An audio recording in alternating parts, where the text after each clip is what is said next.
hampir setiap 100 meter, 200 meter itu ada musola masjid. Ya, bayangkan kalau kemudian dalam waktu yang bersamaan mereka semua menyalakan toanya di atas, kayak apa? Itu bukan lagi syiar, tapi menjadi gangguan buat sekitarnya. Itu rasanya bagaimana? Yang paling sederhana lagi, tetangga kita ini, kalau kita hidup dalam satu komplek itu misalnya, kiri, kanan, depan, belakang pelihara anjing semua. Misalnya, menggonggong dalam waktu yang bersamaan, kita ini terganggu enggak? Artinya apa? Bahwa suara-suara, ya suara-suara ini, apapun suara itu ya, ini harus kita atur supaya tidak menjadi gangguan. Nah, di sini yang menjadi permasalahan. Dimisal-misalkan membayangkan kita hidup di suatu komplek di mana di situ orang non-muslim dan memelihara anjing, dan anjing itu menggonggong secara bersamaan. Nah, binatang itu tidak punya akal, tidak punya pemikiran. Yang mereka lakukan menggonggong yaitu untuk mengusir dan lain sebagainya. Dan azan itu untuk memanggil orang untuk beribadah. Nah, permisalan ini yang menjadi permasalahan. Teman-teman, di video ini saya ingin membahas atau mereaksi suatu video di mana kejadiannya ini baru-baru ini. Ya, kenapa saya ingin membuat video ini? Karena saya seorang muslim dan saya punya keresahan sendiri tentang terjadinya peristiwa-peristiwa yang itu melibatkan tentang Islam. Dan tentunya dari segi ini saya ingin menyampaikan bahwa apa yang telah terjadi ini harus kita ambil sebagai pelajaran. Dan kita sebagai manusia biasa tidak akan pernah lepas dari yang namanya salah. Maka dari itu ketika kita salah, ya bukan membela diri, tapi mengakui kesalahan dan meminta maaf. Ketika kita mendengar seorang menteri agama menyampaikan sesuatu yang sangat sensitif, yaitu kumandang azan yang dimisalkan dengan gonggongan anjing. Baik, tidak perlu panjang lebar, kita langsung reaksi seperti apa videonya.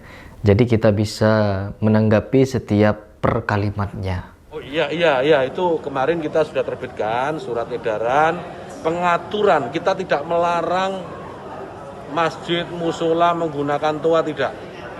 Silahkan, karena kita tahu itu bagian dari syiar agama Islam, ya. Tetapi ini harus diatur tentu saja. Diatur bagaimana volume speakernya gitu. Toanya itu nggak boleh kenceng-kenceng, 100 desibel maksimal. Diatur bagaimana kapan mereka bisa mulai menggunakan speaker itu sebelum adzan dan setelah adzan, bagaimana menggunakan speaker di dalam dan seterusnya. Tidak ada pelarangan. Ini aturan ini dibuat semata-mata hanya untuk membuat masyarakat kita semakin harmonis. Oke, membuat masyarakat kita agar semakin harmonis dengan cara mengecilkan suara atau volume dari toa azan. Ya, gimana ya? Soalnya ini baru sekarang terjadi. Dari dulu, dari saya zaman kecil, belum ada peraturan seperti ini. Dan juga belum pernah Menteri Agama siapapun itu membuat peraturan seperti ini. Ini baru pertama nih. Ini baru pertama kali terjadi peraturan mengenai suara toa masjid. Ya, mau gimana lagi gitu, namanya aturan dibuat yang mungkin pemikiran mereka agar untuk dipatuhi. Namun di samping itu aturan ini memiliki banyak sekali kecaman, memiliki banyak sekali gugatan dari banyak orang. Ya udah, kita lanjut dulu ya. Meningkatkan manfaat dan mengurangi mafsadat. Jadi menambah manfaat dan mengurangi ketidakmanfaatan. Karena kita tahu, misalnya ya, kita tahu di daerah yang mayoritas muslim, hampir setiap 100 meter, 200 meter itu ada musola masjid. Ya, bayangkan kalau kemudian dalam waktu yang bersamaan mereka semua menyalakan toanya di atas, kayak apa? Itu bukan lagi syiar, tapi menjadi gangguan buat sekitarnya. Kita bayangkan lagi, kita ini muslim, saya ini muslim, saya hidup di lingkungan non muslim. Ya. Kemudian rumah ibadah saudara-saudara kita non muslim itu bunyikan toa sehari 5 kali dengan kenceng-kenceng secara bersamaan. Itu rasanya bagaimana? Yang paling sederhana lagi, tetangga kita ini, kalau kita hidup dalam satu komplek itu misalnya, kiri, kanan, depan, belakang pelihara anjing semua. Misalnya, menggonggong dalam waktu yang bersamaan, kita ini terganggu nggak? Artinya apa? Bahwa suara-suara, ya suara-suara ini, apapun suara itu ya, ini harus kita atur supaya tidak menjadi gangguan. Nah, di sini yang menjadi permasalahan. Dimisal-misalkan membayangkan kita hidup di suatu komplek di mana di situ orang non-muslim dan memelihara anjing, dan anjing itu menggonggong secara bersamaan. Nah, binatang itu tidak punya akal, tidak punya pemikiran. Yang mereka lakukan menggonggong yaitu untuk mengusir dan lain sebagainya. Dan azan itu untuk memanggil orang untuk beribadah. Nah, permisalan ini yang menjadi permasalahan. Dimisal-misalkan antara suara azan dimisalkan dengan suara binatang. Ini kurang bagus sebenarnya. Ini bahasa yang kurang tepat. Ya, ini yang disebut dengan analogi. Dan ini analogi yang kurang tepat. Ya, itulah manusia. Karena apa? Setiap manusia pasti pernah melakukan kesalahan, baik sengaja atau tidak.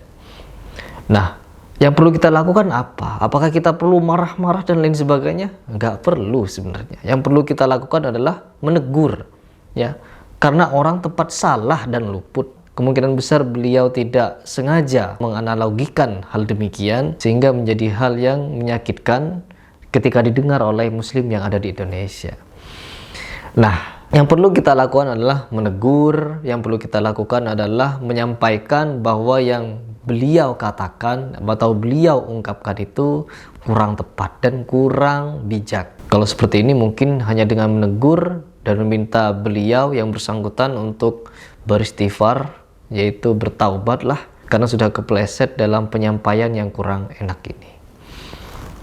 Lanjut dulu kita.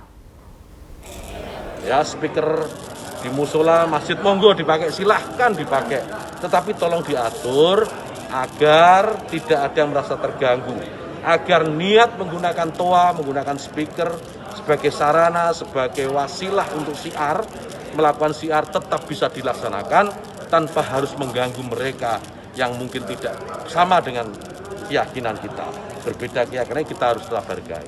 Itu aja intinya.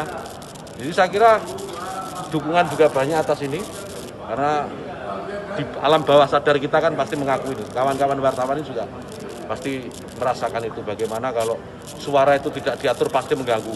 Truk itu kalau banyak di sekitar kita, kita diam di satu tempat, kemudian misalnya ada truk kiri kanan kita, depan belakang kita, mereka nyalakan mesin sama-sama, kita pasti terganggu. Suara-suara yang tidak diatur itu pasti akan menjadi gangguan kita. Itu ya.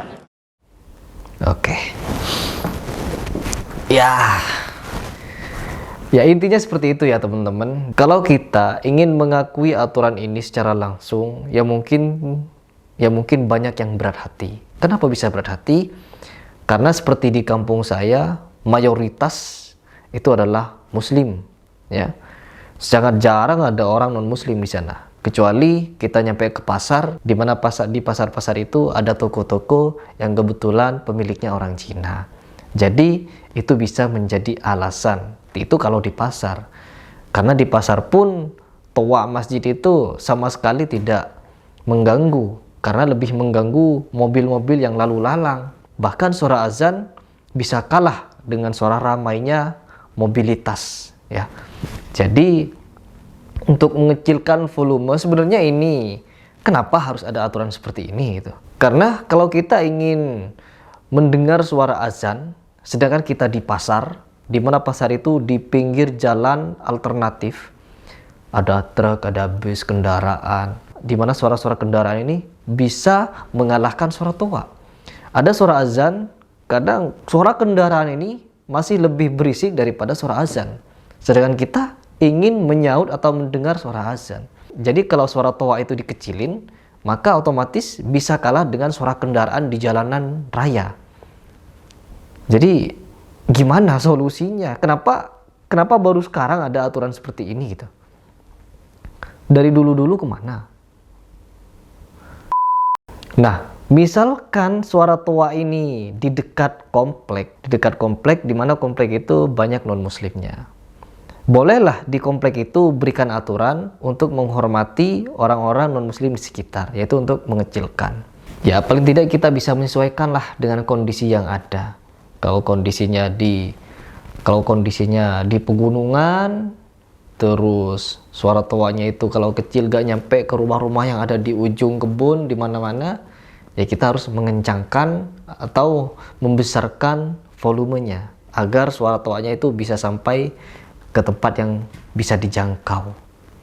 Tapi kalau di perkotaan dan lingkungannya banyak orang yang non-muslim, ya kita harus menghormati non-muslim untuk mengecilkan suara toa. Jadi disesuaikanlah dengan tempat dan kondisi yang ada. Masalah pengaturan kita bisa sepakat. Masalah pengaturan kita bisa paham. Namun yang tidak bisa kita sepakati adalah memisal-misalkan antara suara azan dengan suara binatang.